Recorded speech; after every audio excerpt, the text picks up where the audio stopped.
Yo mga idol, kamusta? Sports Talk PH nga pala. Ang banat ni Broner, pag-usapan natin yan mga idol. Ngunit bago ang lahat ay huwag kakalimutang mag-subscribe at i-click ang notification bell button for more sports talk.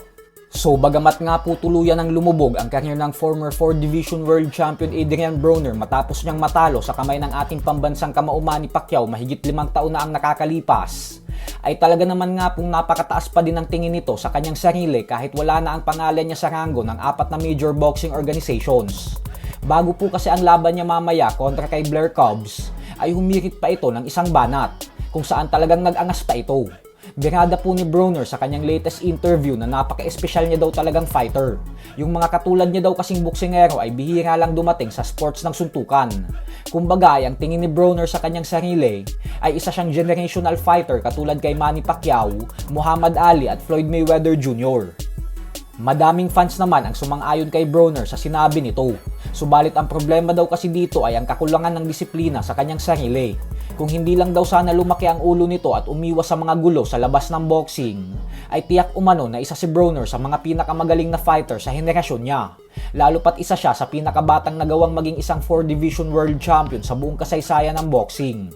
Subalit sa kasamaang palad ay naglaho ang lahat ng potensyal na meron si Broner, gawa ng kakulangan niya sa disiplina sa kanyang sarili. Makikita po natin mamaya sa performance niya sa laban kontra kay Blair Cobbs kung kaya pa ba talagang makabalik ni Broner sa tuktok ng boxing at maging isang ganap na world champion ulit sa hinaharap, dahil yun po talaga ang main target ngayon ni Broner.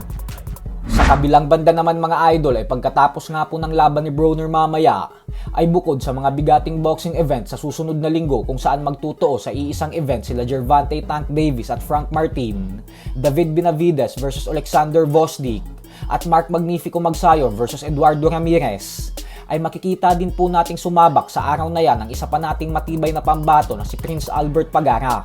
Pero kung sa Amerika po ang laban nila Magsayo, ay dito naman sa ating bansang Pilipinas gaganapin ang laban ni Pagara. Makakasagupan ni Pagara sa Pasig City sa Iloilo ang dayong Chinese fighter na si Akateliete Yelijian. May record na 8 wins with 2 knockouts sa 3 talo. Napaka-importante po ng laban na ito para kay Pagara dahil paglalabanan nila ang bakanteng IBF Asia Lightweight Belt. Kaya naman pag nanalo dito si Pagara ay magiging isang champion ulit siya. Hindi man world champion pero isa po itong hakbang sa kanya upang makabalik sa world rankings ng IBF. Kaya naman suportahan din po natin dito si Pagara. So hanggang dito na lang po muna tayo mga idol. Sports Talk PH, kakaiba ang laban ng mga Pinoy. Lakas at dedikasyon ng armas na tinuon. Kamaong nagbabaga ang sayo ay babaon. Mga Pinoy na ating pambato.